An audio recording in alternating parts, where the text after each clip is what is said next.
இது ஒரு மூலிகை இலை, முசி முசி இலைன்னு சொல்லுவாங்க இதோட பேர்.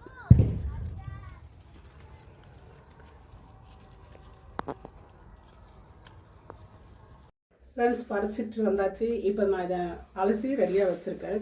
இது இந்த இலை எப்படி பார்த்து பறிக்கணும்னா, இந்த மேல் சைடும் கீழ் சைடும் வந்து சொர சொரன்னு இருக்கும். நம்ம இப்போ கையில் பட்டாலும் ஒரு மாதிரி சொர சொரன்னு இருக்கும்.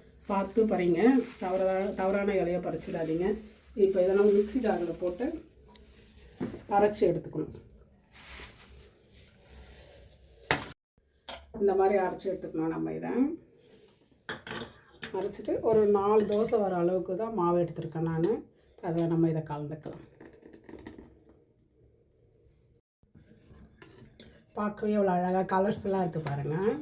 இது வந்துட்டு இந்த முசுமுசி இலைன்றது வந்துட்டு நம்ம சளி அவ்வளோ நல்லது இது. ஏன்னா இது ஈவினிங்கில் பசங்க வந்து சாப்பிட மாட்டாங்க. நம்ம தனியாகலாம் கொடுத்தோம்னா இந்த மாதிரி தோசை மாவில் கலந்து நம்ம தோசை மாதிரி ஊற்றி கொடுத்துட்டோம்னா அவ்வளோ சூப்பராக டேஸ்டியாக இருக்கும் சாப்பிட.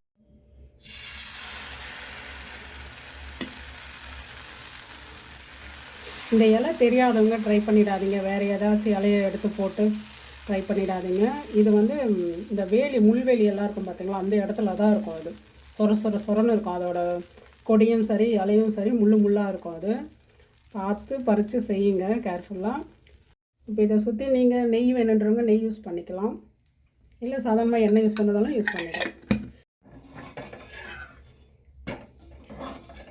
அவ்வளோதாங்க, அழகாக கிறிஸ்பியாக சூப்பராக ரெடி ஆகிடுச்சு நம்ம முசுமுசி இலை தோசை. வாங்க சாப்பிட்டு டேஸ்ட்டு பார்க்கலாம் எப்படி இருக்குன்ட்டு. ரொம்ப சூடாக இருக்குது. செம்மையாக இருக்குது.